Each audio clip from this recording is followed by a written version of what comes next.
올해 동계올림픽 당신은 어느 채널에서 봤나요? 아니, 올림픽이 열리고 있다는 사실조차 알고 있었나요? SNS에서는 동계올림픽 하는 줄도 몰랐어요 라는 말이 줄을 이었고 실제 개막식 시청률은 고작 1.8%에 그쳤습니다. 2018년 평창 동계올림픽 때 지상파 합계 시청률이 44.6%였던 걸 생각하면 이건 완전히 다른 세상 이야기거든요. 62년 만에 처음으로 지상파에서 올림픽 중계가 통째로 사라졌고 그 자리를 종편 채널 하나가 혼자 채웠습니다. 수천억 원을 쏟아붓고도 시청률 1%대에 머물며 3천억 쓰고 흥행참사라는 말까지 나오는 이 상황, 도대체 어쩌다 여기까지 온 건지 지금 처음부터 끝까지 낱낱이 짚어드리겠습니다. 이 이야기를 제대로 이해하려면 먼저 코리아풀이라는 체계부터 알아야 합니다. 한국에서 올림픽 텔레비전 중계의 역사는 1964년 도쿄올림픽부터 시작됩니다. KBS를 포함한 여러 방송사가 주요 경기를 보도하기 시작했고 이후 방송사들은 점차 협력 체계를 갖춰 나갔거든요. 그런데 2006년 SBS가 코리아풀을 깨고 올림픽 단독 중계권을 확보하면서 처음으로 큰 균열이 생겼습니다. 지상파 3사 사이에서 격렬한 싸움이 벌어졌고 이 갈등을 봉합하기 위해 이후에 만들어진 것이 바로 스포츠 중계방송 발전협의회, 즉 코리아풀의 재편된 형태였습니다. 이 체계는 단순히 방송사들끼리 비용을 나누기 위한 협의가 아니었습니다. 중계권료가 무한정 올라가는 것을 막고 국민 누구나 올림픽을 볼 수 있게 보장하는 일종의 공익적 약속이었거든요. 그렇게 2012년 런던 올림픽부터 2024년 파리 올림픽까지 지상파 3사는 코리아풀을 통해 공동으로 중계권을 확보하며 국민들에게 올림픽을 무료로 보여주었습니다. 그런데 이 질서를 뒤흔든 건 지상파가 아니라 2019년에 등장한 JTBC였습니다. JTBC가 IOC와 직접 단독 협상에 나서기로 결정한 건 2019년의 일입니다. 지상파 3사는 JTBC에 코리아풀에 함께 들어와 공동 입찰하자고 제안했지만 JTBC는 이를 거부했거든요. JTBC는 종편 채널로 지상파 3사가 결성한 협의체에 속해 있지 않았고 이번 입찰을 홀로 뛰어드는 기회로 삼았습니다. 코리아풀이 IOC에 제시한 금액은 IOC의 기대치에 한참 못 미쳤고 JTBC는 훨씬 높은 금액을 써냈습니다. 이 단독 입찰을 주도한 인물은 과거 SBS 미디어넷 대표이사를 지낸 홍성환 고문으로 알려져 있는데 이미 단독 중계가 어떻게 돌아가는지 속속들이 알고 있던 사람이었죠. 결국 IOC는 JTBC의 소원을 들어줬고 2026년에서 2032년까지 열리는 동계와 하계 올림픽 4대회의 국내 중계권을 JTBC가 통째로 가져갔습니다. 여기서 멈추지 않았습니다. 2024년에는 피파와도 협상을 타결해 2026년 북중미 월드컵과 2030년 피파 월드컵 중계권까지 연달아 확보했거든요. 이렇게 되면서 JTBC는 2026년에서 2030년까지 열리는 올림픽과 월드컵, 사실상 모든 메가스포츠 이벤트에 국내 중계권을 한 손에 쥐게 됐습니다. 이 패키지의 규모가 어느 정도냐면 업계 추산으로 올림픽 중계권에만 약 2억 3천만 달러, 하나로 약 3,300억 원이 들었고 월드컵 중계권에는 약 2억 7천만 달러가 쓰인 것으로 알려져 있습니다. 합치면 약 5억 달러, 최근 환율 기준으로 약 7,400억 원에 달하는 규모입니다. 단일 방송사가 스포츠 중계권에 이 정도 금액을 베팅한 건 한국 방송 역사에서 전례가 없는 일이었죠. 비교해보면 더 선명하게 보입니다. 코리아풀이 직전 올림픽과 월드컵 중계권을 확보할 때 각각 1억 6천만 달러와 1억 9,800만 달러를 썼는데 JTBC는 이보다 1.5배가량 높은 금액을 투입한 겁니다. 이처럼 막대한 돈을 쏟아부은 JTBC 입장에서는 당연히 투자금 회수 전략이 필요했습니다. 혼자 중계하기보다는 지상파의 재판매의 비용을 분담하는 게 훨씬 현실적이었으니까요. 그래서 JTBC는 중계권을 따낸 뒤 지상파 3사와 재판매 협상에 나섰습니다. 하지만 여기서부터 상황이 꼬이기 시작했습니다. JTBC가 내민 재판매 금액은 지상파 3사 입장에서 받아들이기 어려운 수준이었습니다. 채널이 2개인 KBS에는 1천억 원 이상을, MBC에는 500억 원 이상을 요구한 것으로 전해졌거든요. 지상파 방송사들은 이미 광고 시장이 급격히 쪼그라들면서 경영 압박을 받고 있는 상황이었습니다. 2024년 파리 올림픽 때 한국 선수들이 맹활약해 지상파 시청률이 40%까지 치솟았음에도 불구하고 지상파 3사 합계 기준으로 적자를 면치 못했을 만큼 이미 중계 수익 구조 자체가 무너져 있었거든요. 그러니 JTBC가 제시한 금액을 낼 이유도 낼 여유도 없었던 겁니다. 세 차례 협상이 이어졌지만 모두 결렬됐습니다. 결국 2026 밀라노 코르티나 단페초 동계올림픽은 TV는 오직 JTBC에서만, 온라인은 네이버 스포츠와 네이버의 스트리밍 플랫폼 치지직에서만 볼 수 있는 구도로 굳어졌습니다. 1964년 도쿄올림픽부터 시작된 지상파 텔레비전 올림픽 중계의 역사가 62년 만에 처음으로 끊겨버린 겁니다. 지상파 3사는 손을 놓고 있지 않았습니다. 법원에 중계권 입찰 중지 가처분 신청을 냈거든요. 올림픽은 방송법이 규정하는 보편적 시청권 대상이므로 JTBC가 공정하고 합리적인 가격으로 중계권을 팔아야 할 의무가 있다는 주장이었습니다. 방송법에는 올림픽 같은 대형 스포츠 행사를 전 국민의 90% 이상이 시청할 수 있어야 한다는 규정이 있기도 하거든요. 그러나 법원은 가처분 신청을 기각했습니다. 보편적 시청권의 권리 주체는 방송사가 아니라 국민이라는 이유였습니다. 즉 지상파 3사가 중계권을 살 권리가 침해됐다는 주장은 인정할 수 없다는 판단이었죠. 이 결정은 중요한 의미를 가집니다. 보편적 시청권이라는 개념이 법적으로는 존재하지만 그것을 구체적으로 강제할 수 있는 수단이 현재 법 체계 안에는 없다는 걸 확인해준 셈이거든요.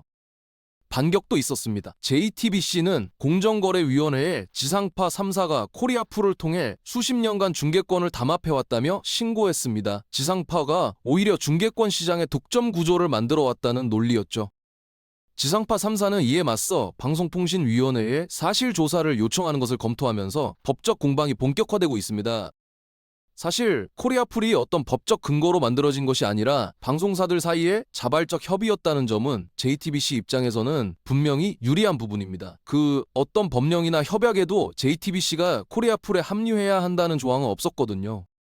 보편적 시청권 문제를 좀 더 구체적으로 들여다보면 단순히 어느 채널에서 보느냐의 문제가 아닙니다. JTBC는 케이블 방송으로 전국 가구의 96.8%에 해당하는 가시청 가구를 확보하고 있다고 밝혔지만 역으로 생각하면 약 3.2%에 해당하는 가구는 원천적으로 배제된다는 뜻이기도 합니다. 더 중요한 건 유료 방송에 가입한 사람들에게만 접근이 가능하다는 구조적 문제입니다. 무료로 지상파를 직접 수신하는 가정에서는 케이블이나 위성 방송에 별도로 가입하지 않는 이상 JTBC를 볼 수 없거든요. 한국방송협회는 유료 방송 가입자만 올림픽을 볼 수 있는 건 보편적 시청권 도입 취지를 정면으로 거스르는 일이라고 강하게 비판했습니다. 온라인 중계 역시 불편함을 더했습니다. 네이버에서는 볼 수 있었지만 이 역시 제한적인 환경에서 운영됐고 경기 풀 영상이나 하이라이트 형식의 영상은 거의 제공되지 않았습니다. 정작 올림픽이 열리는 동안 또 다른 갈등이 불거졌습니다. JTBC가 뉴스룸을 통해 KBS와 MBC가 올림픽 관련 보도량을 의도적으로 줄이고 있다고 공개 비판하면서 싸움이 더 격해진 거죠. 실제로 KBS는 개막 당일 뉴스구에 올림픽 관련 소식을 단 한 줄도 내지 않았고 취재팀 규모도 대폭 줄여 밀라노 현지에 파견했습니다. MBC는 즉각 반박했습니다. 하루에 영상을 고작 4분만 제공하고 경기 종료 이후 48시간이 지나면 사용도 금지하고 온라인 스트리밍까지 막아놓고서 보도가 적냐고 따지는 건 말이 되지 않는다는 겁니다.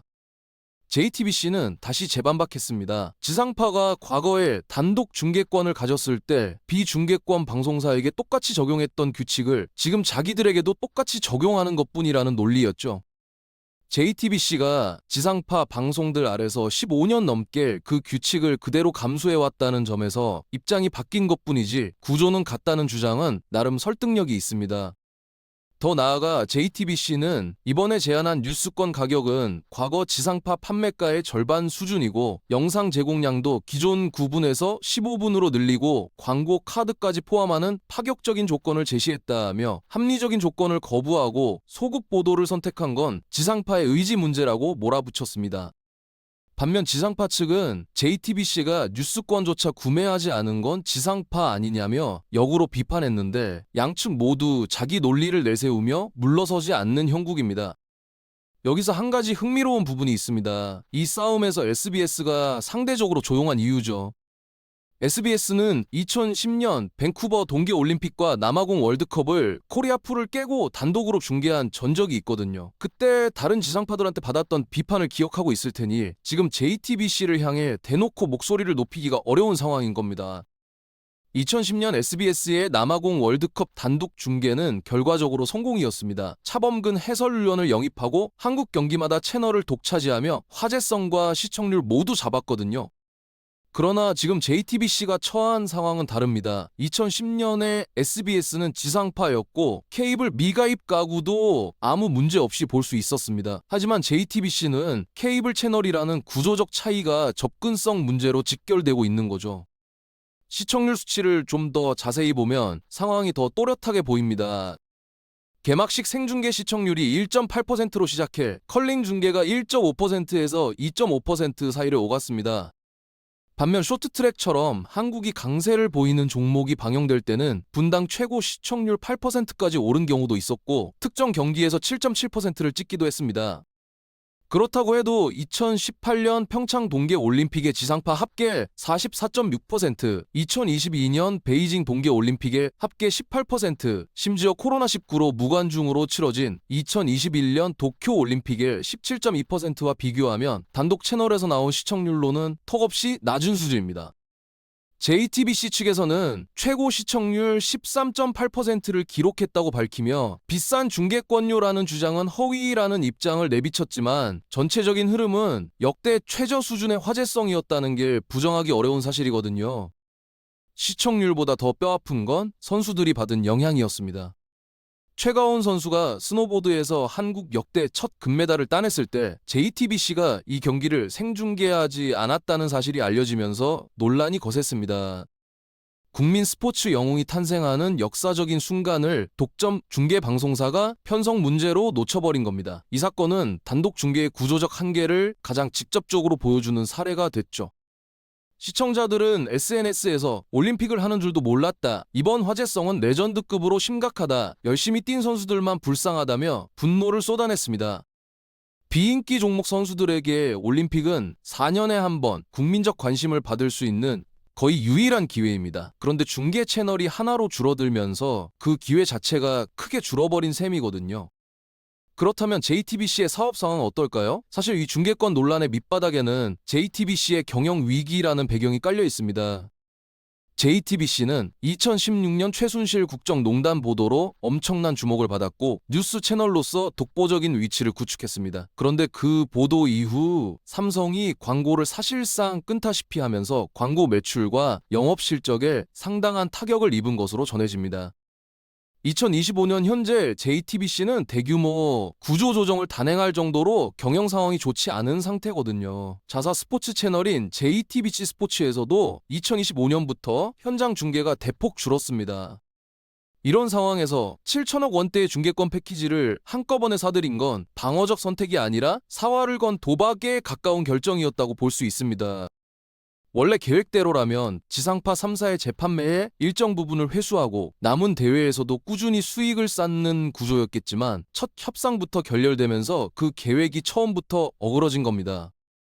JTBC 내부에서는 올해 신규 예능 제작이 사실상 멈춘 상태라는 이야기가 흘러나오고 있습니다. 공식 입장은 더 나은 콘텐츠를 위한 것이지만 재정 부담이 직접적인 원인이라는 분석이 지배적입니다.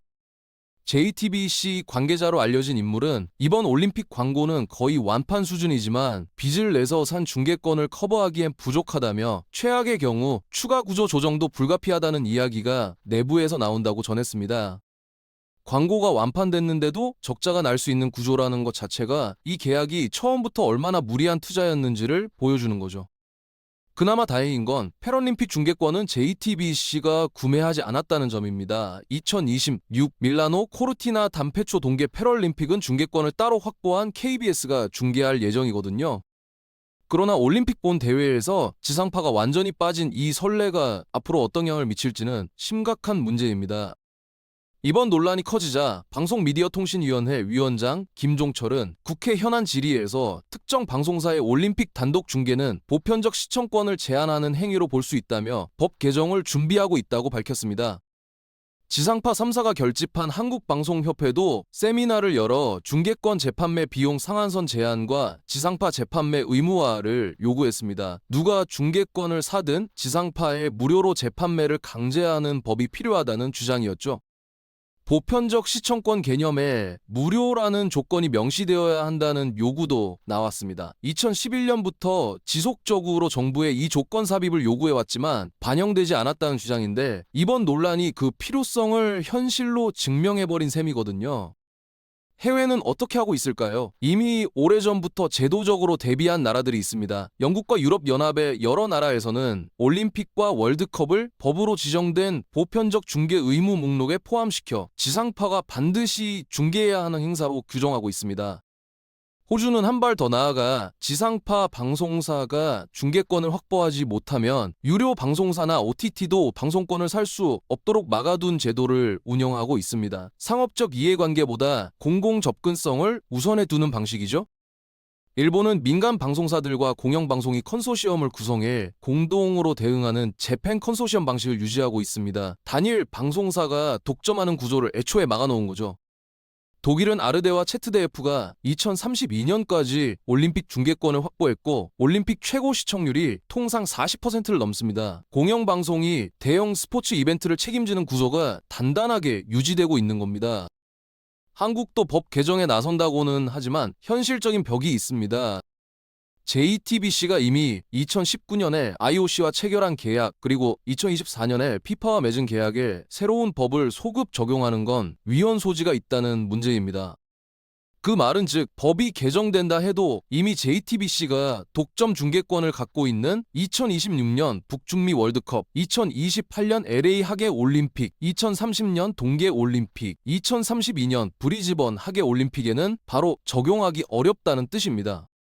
결국 법 개정이 실질적인 효과를 낼 수 있는 시점은 현재 JTBC의 계약이 모두 끝난 2032년 이후의 대회부터가 될 가능성이 높습니다. 그렇다면 앞으로 7년에서 8년 동안은 지금과 같은 구조가 이어질 수 있다는 이야기거든요. 그 기간 동안 열리는 올림픽과 월드컵마다 이번과 같은 논란이 반복될 수 있다는 겁니다.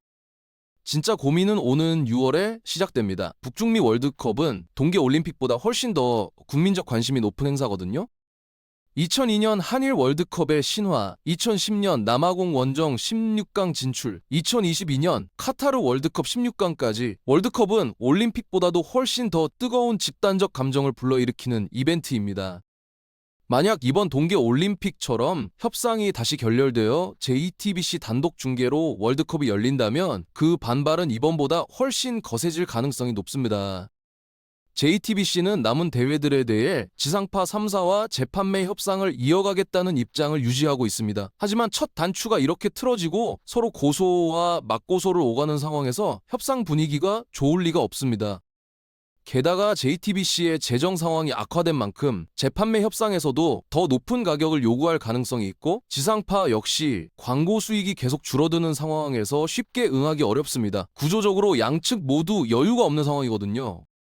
일부에서는 티빙 같은 OTT 플랫폼을 통한 중계 확대 가능성을 이야기하기도 합니다. 실제로 JTBC는 SLL 중앙을 통해 티빙의 4대 주주 위치에 있기도 하거든요.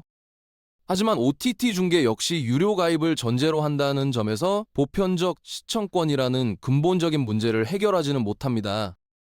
이번 논란이 우리에게 던지는 질문은 사실 단순합니다. 올림픽과 월드컵은 상업 콘텐츠인가 아니면 국민 공공재인가 하는 문제거든요. JTBC가 코리아풀을 배제하고 단독 입찰에 나선 건 시장 논리 안에서 완전히 합법적인 행동이었습니다. 더 높은 금액을 제시하고 계약을 따낸 것 자체는 자본주의 원칙에서 아무 문제가 없거든요. 오히려 코리아풀이 IOC에 낮은 금액을 제시하며 시장 원리를 거스른 쪽에 더 가까웠다고 볼 수도 있습니다. 그런데 문제는 올림픽이 일반 드라마나 예능과는 다른 성격을 갖는다는 겁니다. 4년에 한 번 국가대표 선수들이 국민의 이름으로 경쟁하는 대회를 특정 유료 채널에서만 볼 수 있다는 건 돈이 없으면 국민으로서의 응원에서 배제된다는 의미와도 같거든요.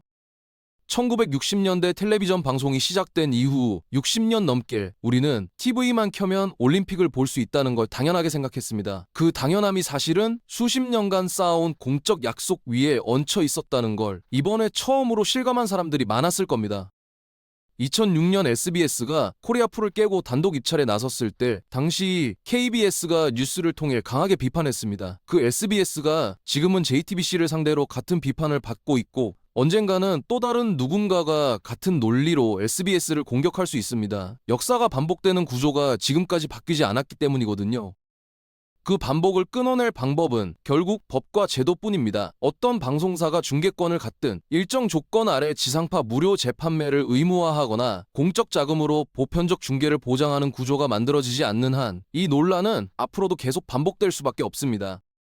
가장 안타까운 건 선수들입니다. 4년을 갈아 넣어 올림픽에 나간 선수들이 올림픽이 열리고 있는지도 몰랐다는 말을 들어야 하는 현실 말입니다. 중계권 싸움이 어느 방향으로 결론 나든 그 중심에 선수와 시청자가 아닌 방송사들의 이해관계만 남는 구조라면 이 논란은 끝날 수가 없는 겁니다.